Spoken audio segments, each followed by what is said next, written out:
this piece, these are just kind of some developmental kind of photos showing how it kind of all got scaled up. So this was all through National Theatre of Scotland. They kind of helped with a lot of infrastructure kind of stuff.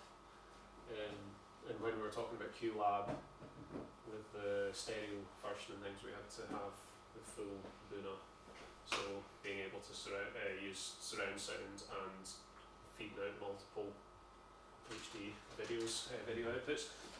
So we got a director involved, became a little bit more of a kind of theatrical kind of thing. But this is a picture of the final show that we did almost 3 years ago. Who else? Did anyone else come to this show? Yeah, you were there. So this was the kind of final culmination of it at the Lorburn Hall. So it was like a kind of crazy multi art form thing involving, I guess, theatre, music, video, sound, all that kind of stuff. Yeah, it's quite a kind of special thing to do.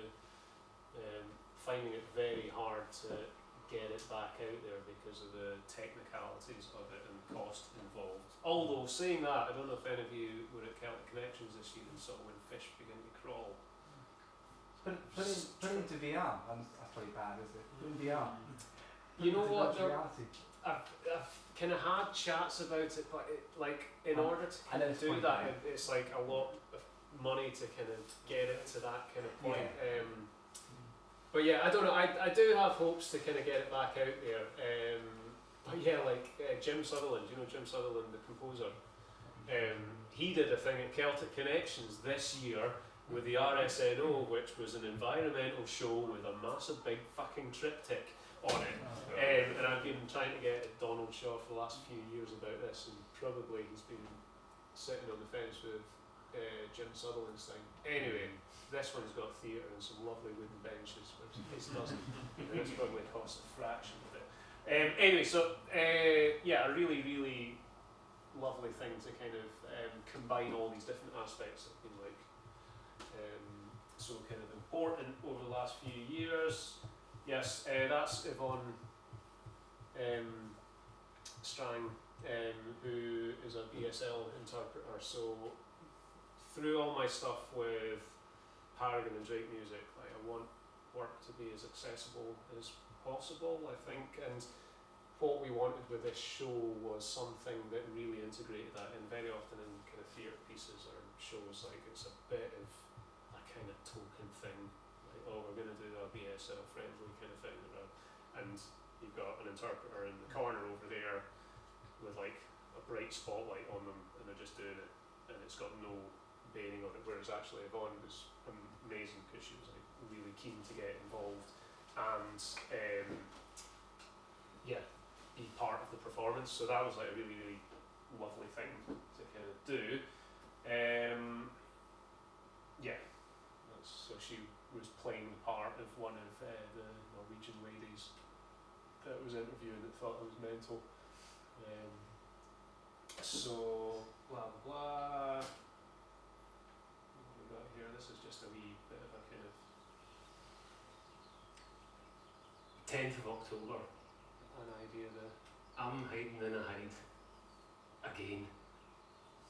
It's good to be back. It's good to be home. I feel like I'm waiting for an old friend at the airport. It's hard to believe that just 3 months ago, some of these birds were just wee fluffballs, unable to fly. What they're able to achieve with just a bit of grass. I mean, compared to us humans, with all our fancy machines and that, and it's not even eating insects or anything, it's just eating a bit of grass. And from that, it can build up enough fat to fly all that way. Direct conversations that I had with folks. That was Larry Griffin that said that. So Larry, who was one of the researchers, I wonder if they have a sense of home. Or a sense of leaving home. Yeah, it's the first time I've ever done any kind of proper kind of scripting stuff. So it was like this mixture of interviews combined with their own thoughts and own reflections and stuff. Solway, Svalbard.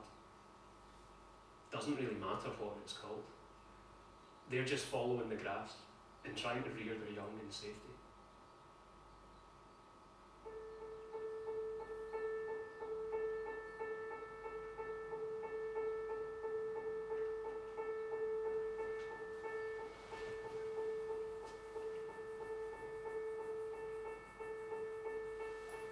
Sometimes it can be very cold standing out there.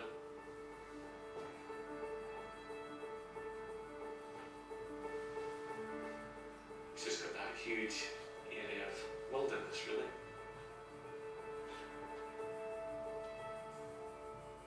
It's just a very special thing to be out there to witness the dawn coming up in our busy lives. We don't get a chance to do that very much.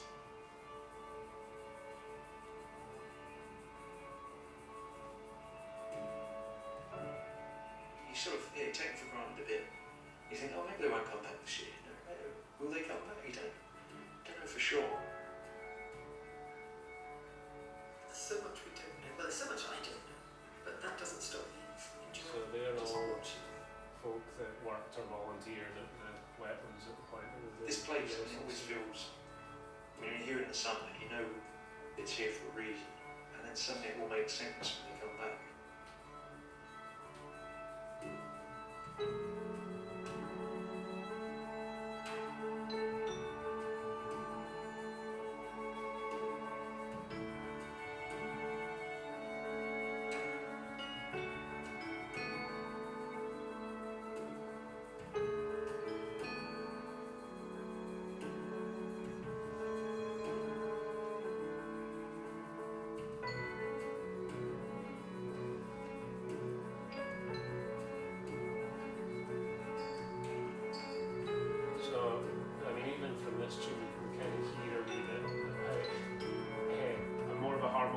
there's not really much of a melody to it, you know what I mean? It's very kind of minimal, like a lot of it is all work out kind of harmony and work out patterns and shapes and things that I like, and then kind of often kind of form something around that.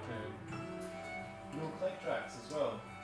Just no clicks Bumping like and that. singing, it all kind of syncs up, Yeah, although the original seeds for this idea were actually from the original Flight piece, which was very reliant on things happening right on the money, but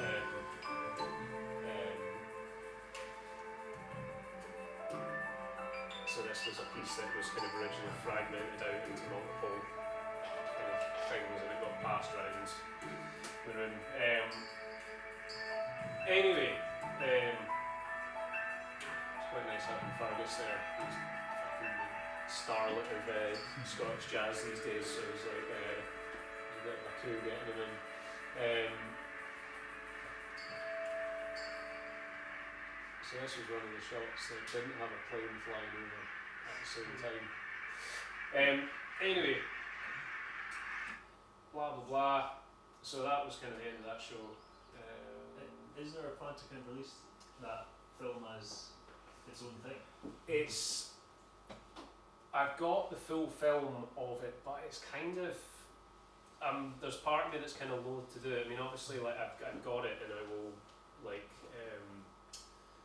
promoters and stuff, if they want to have a look at it and get a better idea, then I'll send it. But to be honest, it needs a bit of editing with it. Even looking back at the full show now, it's hard to take something that is a 3-screen thing with surround sound and put it in a 1-screen in a stereo kind of version, and have all so much time and effort went into balancing it all, because I think when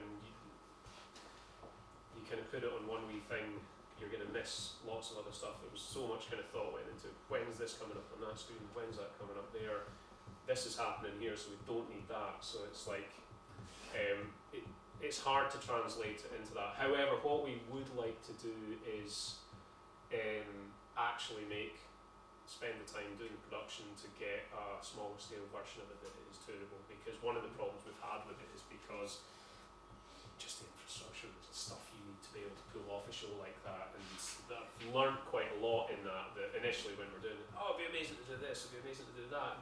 Why isn't there more things that do it like that? The kind of reason is that places don't have the resource to put that on or to keep the costs down.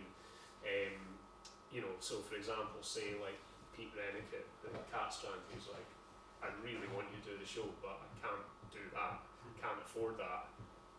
There's lots of places that are like that, so it's like, what we do have is they've got a projector, we've got a screen, we've got a good stereo system. You know, they can probably scrape enough together to get a small ensemble to play, but when for a production like that, it needed like the actual company,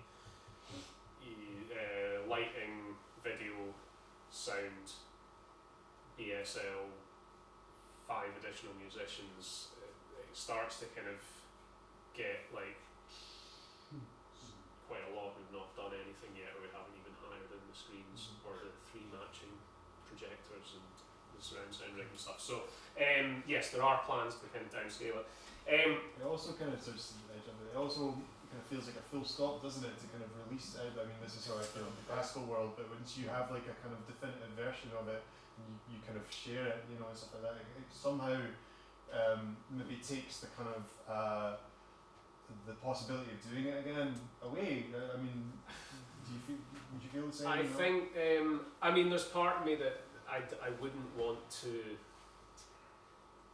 I've gone round and round this so many times about like, oh, do we want to do a single screen version or do we not? It's like, because the whole process right from the beginning, right from that first residency, was like, we wanted this, and to go from that when we've realised it like that to then bring it back in, you're really like, but I also dearly love the work, and I'm like really proud of where we've kind of got with it, and I'd love to kind of do it again. So there's definitely a kind of balance and an internal struggle with it.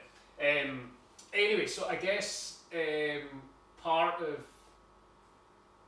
coming from that, I wanted to do something that was a little bit closer to home. Didn't involve having to go to the fucking Arctic. But I've always loved maps, and I've always loved the idea of, well, I love where I live. I love Scarglen, I love Dumfries and Galloway. There's so much brilliant things going on for this region, and I think like part of what we've really got going for us here is that we have this kind of amazing landscape, countryside kind of thing that we should really be embracing a little bit more. So this is where I kind of get onto the kind of Waymark project type thing. I did a residency at Campbelline. I don't know if you've been at Campbelline. It's like an art gallery outside Thornhill, but it was through Magnetic North, which is a theatre company, just to kind of if you had like a bit of an idea to kind of go and develop it a wee bit. So anyway, I knew I wanted to do something that had a relationship to where I lived, my home, the countryside, you know, the places that are special to me. And I kind of got in a bit of a kind of wormhole about maps and geocodes and stuff like that. And part of this kind of residency, I kind of came up with this idea of using any point on a map and using its location to generate a unique musical code. So I've kind of tweaked it a few times doing it, but up the top there, that's Morton Castle. I worked out the code for inside the castle, because these are these lovely handbells from Lochart. I was like, brilliant, we'll get this code and we'll go in and we'll just riff on this kind of like sequence and see what happens. Bloody got there and it's all caged off. So the code that I'd created was actually incorrect, because we were, you know, 20 metres down the hill from where I'd figured the code out for. So I did a wee kind of like, did the maths and refigured it all out and all that kind of stuff. There's a lot of number crunching. I'm a bit of a nerd that way. I like the idea of something that is like really specific to create something a bit chaotic and then having to make sense of it again. So what did you do? Did you just like mess around with the lat long? Yeah. So it's latitude longitude. So what I've kind of got to is within kind of 2 decimal places, I think, is the kind of sweet spot. Obviously I'm using kind of GPS, so like there's a bit of give or take with the accuracy and stuff. But have you ever come across what 3 words? So it's quite good because it's divided the world up into 3 metre square boxes. So I'm kind of using that as a kind of rough guide, and generally each code is specific to 4, 6 boxes will kind of be off. It's a bit strange because this is where what I wanted to do, because this residency was like, right, I want to do something that's about where I live. So what I'm going to do, I'm going to reset the prime meridian and the equator to my front garden, and I'm going to rework out every code according to that, which is a brilliant idea, apart from the world's not completely spherical, and then everything was starting to get a bit confusing, and it was melting my brain trying to have to figure everything out all the time. So I think I was probably still in the 00 was my garden at this point. There's a place called Null Island. Have you heard of Null Island? No. There's like this fictional place, or it's not a fictional place, it's an actual place that doesn't exist type thing, but it does, in the middle of the Atlantic somewhere, which is, it's called Null Island. I think it was like a scientific station or a buoy or something bobbing about. It's like right bang slap, like on the equator, on the prime meridian. Anyway, so part of this was like, we did one in Morton Castle, this is one within Cample Line. Blah blah blah. Yeah, these are some of my kind of working out type things. So I wanted to do, one of the things that's always been really kind of interesting for me is when you humans have like over millennia like been attracted to certain places, like, and I really like the idea of how people gather somewhere, or the spirituality there, or there's something like you go into a cathedral and you can kind of feel like there's an energy in it, because it's like so many people over the years have come here and put their heart and soul into their prayers or whatever it is, and you know, whether you're religious or not, it doesn't really matter. You can kind of feel like the energy in that, and you get it in caves and things like that. So it was actually when I was in Norway, one of the scenes that we do is in this big fucking cave called Kirkehellen, which is called the Church Cave, and it was just like, the sound in here is amazing. And you know, people have been coming here for like 5,000 years. You know, it's like, this is great. So I wanted to see if I could try and do something that can kind of tap into that, to do with like specific locations, as well as like generating a unique code for it. So like, what would it sound like if I get these codes played in the place that they're, you know, written about, and recording them. So I got a wee bit of funding through the Arts Festival, so I'm doing something this spring through them on Tinrindun. I don't know if you know Tinrindun. It's like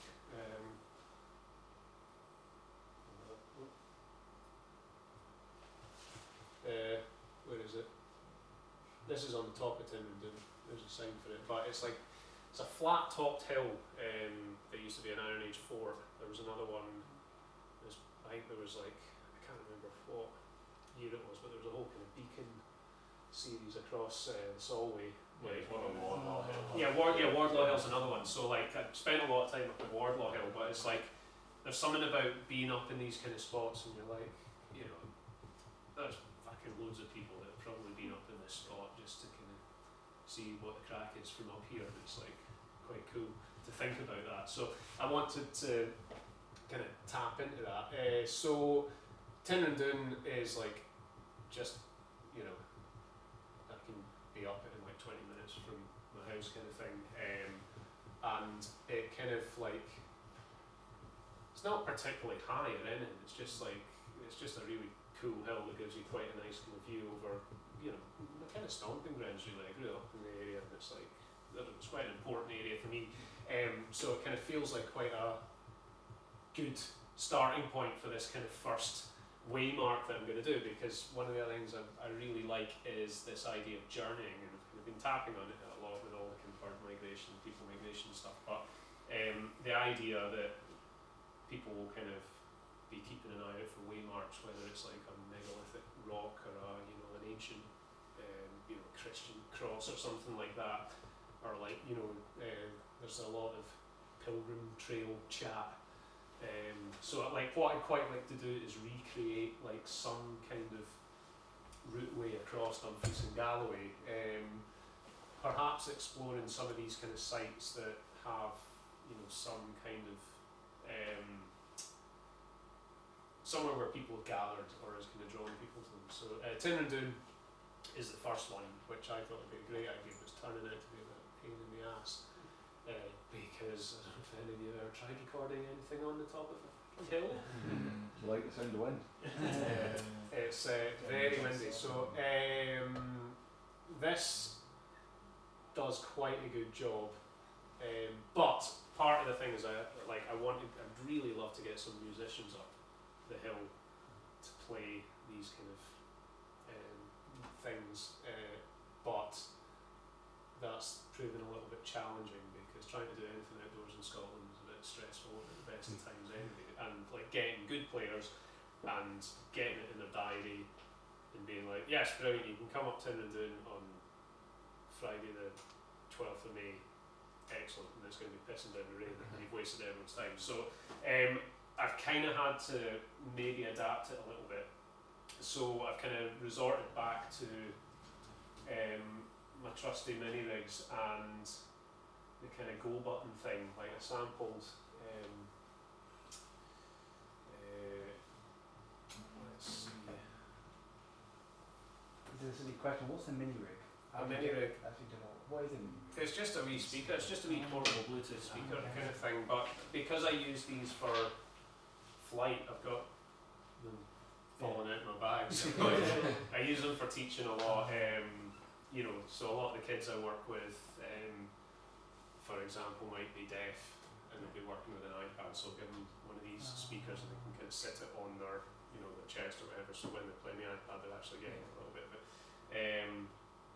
Let me just see if that's connected. I took part in the orographic thing a few years ago that Alex Rigg did, Ocean All Over. That's right. Yes, of course. Yeah. And well, he was fortunate enough. We had like reasonably good conditions, and so he had his players and performers. So that ended up. That's right, because he would have had Joey up there with his double bass. Yeah. But I remember them mentioning either like in the run up to it, they were describing like the site history. And as you mentioned, it's an Iron Age fort, but they also described that it's it went through a process of vitrification, which I don't know exactly what it means, but it means that like the stone had been like. Oh, they melted it, so that it's part of the ramparts of it. So it's like well, that's part of the kind of Iron Age kind of part, as far as I'm aware. Like I think, because what they would do, they would like pile up all the stuff and set fire to it, and it would just like fuse into like stone. But they talked about it as though it was kind of like an unsolved mystery kind of thing, like was it dragons, was it magic? Of course, Alex. That's such an Alex thing. But that was really cool. That's right. Yeah, so he's done a thing up there as well. Yes, but like, I think it's a very well loved local kind of spot. But anyway, so I did a bit of kind of sampling of my piano the other day. I'm just gonna wang.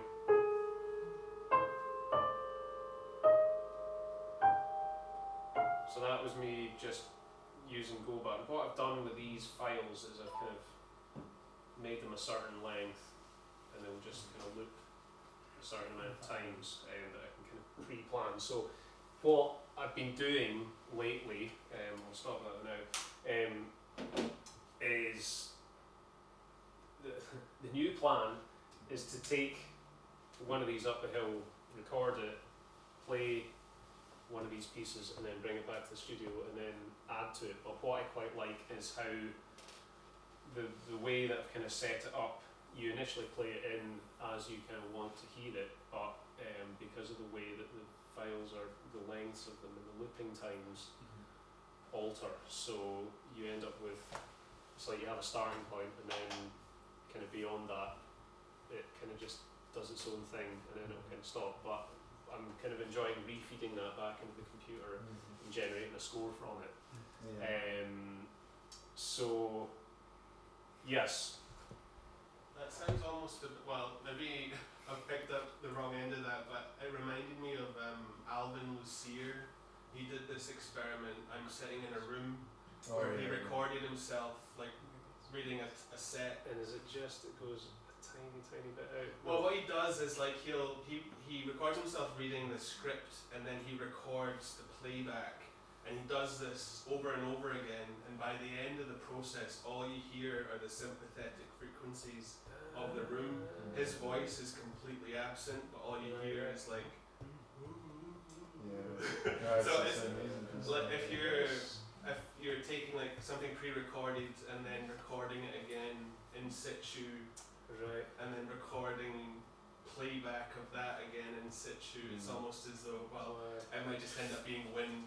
I mean, I suppose it's maybe maybe the way I interpreted it was like, because I'm kind of one to think like, oh, I can do something without doing the score, but then actually, so you generate lots of material, and then you're like, right, now I need to actually like, make the thing, make the piece, and stuff like that. So you take all the stuff that you've done through like the improvisations or the sessions and stuff like that, and it's like, right, okay, now it's got to be the final thing. Is that? I think, I don't know, like what I've been doing in my garden quite a lot actually. I've been doing a lot of tests in my garden because it's right there. But like having the bass and running it and then just improvising along with the thing, and I would love to be able to do that up the hill, but again that kind of requires like an element of luck actually, to kind of do that. So the idea is that I would take this thing back up the road, I would look through the score, I would pick out the kind of parts of it, how I kind of want to work it, and then re-record them over the top, but still keep that initial field recording of it, because I think that's kind of quite an important part of it. So I kind of chatted a wee bit about this kind of waymark kind of monolith. That's in fact Tin and Dunes just there, you can't see it just in the background there, but yeah, so the idea is then to geotag these recordings to the spot. There's part of me that quite likes the idea of trying to make like a whole interactive composition type thing. So I don't know how aware you guys are of echoes, because you've been Jack doing Lowe's talked about it quite a bit. have you been doing the collaborate stuff? Yeah, we were hoping to integrate it in some way, but we never got that far. So I mean, mine's is purely on a theoretical basis so far, and yet to actually properly kind of. Is that the one by MIT? No. There's one by we came on by MIT. Yeah. Like the geolocation, Geolocation, interactive right. music. I mean that's all. It's basically what it is. Like I guess they kind of tend to. I guess their background is in like. Most of the folk kind of using this kind of thing would be for like, I don't know, historical organisations or things, and then creating a tour or whatever. It's like back in 1037, so and so got a gammy from so and so here, kind of thing. But there are quite powerful kind of tools within it to be able to kind of explore spatialised audio in a compositional sense. So you can kind of have things that the closer you move to the source or the point that you have kind of tagged it, the louder it will be or whatever. So you can have like conditional kind of playback for certain things, or you can have specific, zones where a sound only exists in that point. You can move it over. But I quite like the idea of how these kind of little wee musical codes could overlap with each other and allow the listener to kind of dip in and out of things depending on what they want. So that's an area of it that I'm kind of planning to explore, because I'm always like, I guess I quite like setting parameters for things to happen and then just letting them, you know, roll out in whatever way the person is experiencing them kind of wants to kind of go, really. So yes, that's kind of the plan. Right, so I thank you for being very patient and listening through stuff. I've got a wee, what I've got here is this is the code for this room. So our latitude and longitude creates a 12-note phrase. You know, they're quite, so the way with this, so there's different ways you can kind of interpret this. Like, you can look at it being like, play it as a melody or whatever, like, however it kind of be. I had initially, when I'd done initial kind of figuring out ways to do it, I wanted specific pitches to come out of the code, and it just, like, I quite like the freedom of being able to pick which one you're going to do. But like, E flat to C sharp, Stuart. well, right, this is because this is me just very quickly going to it. Like, because part of originally I was going to be getting Wendy and Ruth and Gav up Tinrindun and their folkies, and they were just like, it was throwing like C sharp major at them, and they were just like, like Wendy was like, my heart can't even do that. Like, so it was just purely like the numbers going in quickly, tweaked it up. I just figured this one out actually just before I jumped in the van, so I've not had time to finesse it as such. What is the code? Yeah, how do you convert? So it's kind of like, I love that we want to know. We should play. We should play. So it's like, if you think of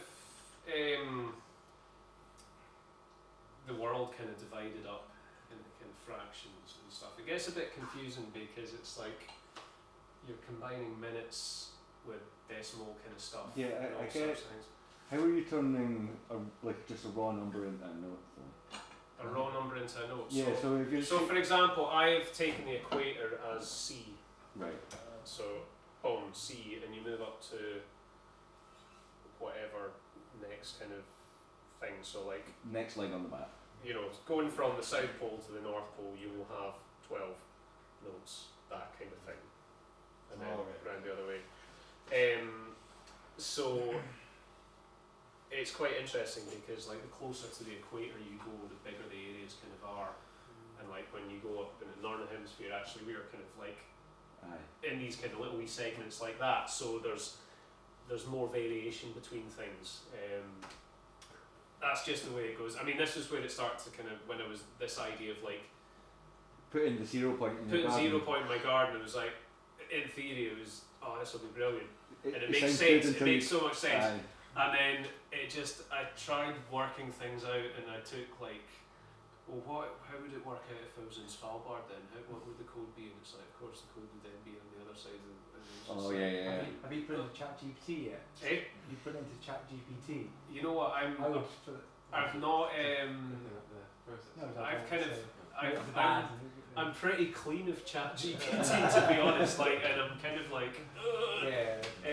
I would love to get it to do some funding applications for me. That would be great. But yeah. So I mean, you could look at a code like this, and I don't know, a melodic player will approach it in a certain way. I'll look at it in other ways, being like, what, you know, I'd maybe take clusters of them and see how it sounds. So like, you know, the E flat and the B sounds quite nice together. Are the F sharp in there? So they sound quite nice together. This here, maybe not so much. It's going to sound really clashy. So what you might maybe do is you might want to kind of group these together there, stick the D with the B flat here, and then move on this new one here and capture that one, and then, you know what I mean? So you can kind of use like, all of these kind of things, they're like a starting point to kind of go from. I mean, if for example, like I'll play this in here and see what happens. You know, and we could maybe have a way improvise along with it and see. It's interesting as well that Latin longitudes is like in minutes and seconds, so there's almost an element of duration. It's almost like John Cage's like 4 minutes. Well, I mean, I think like I love the idea of time. I love the idea of like, I mean, I do really enjoy that aspect of it. It's almost like a kind of tortured like meticulousness about things, but I really like that. But I'll just put this in here and see what happens.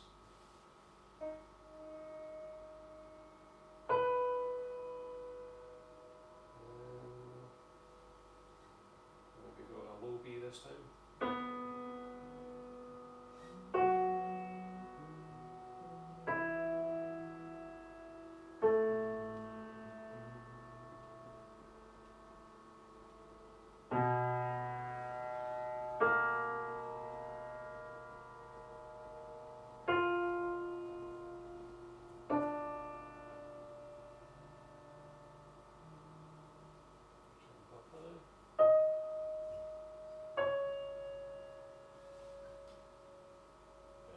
So we're in there.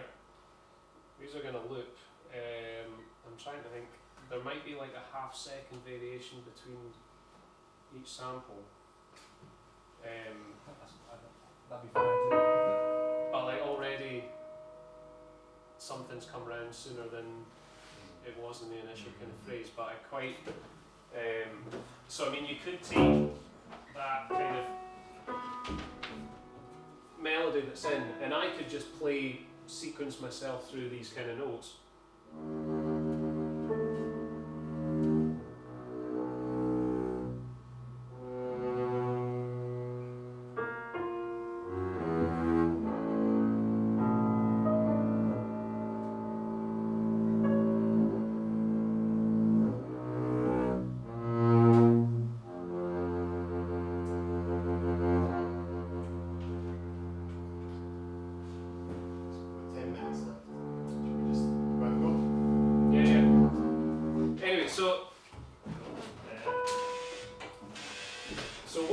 I'll turn that off just now, but I don't know if you want to take that one as a starting point. I mean, I did another couple of workouts, Mount Everest summit, but you know, we don't have to do that. I mean, we can do another totally free kind of thing, but I thought it might be quite an interesting. I like responding to the room. Yeah, the room. Well, because we're all here.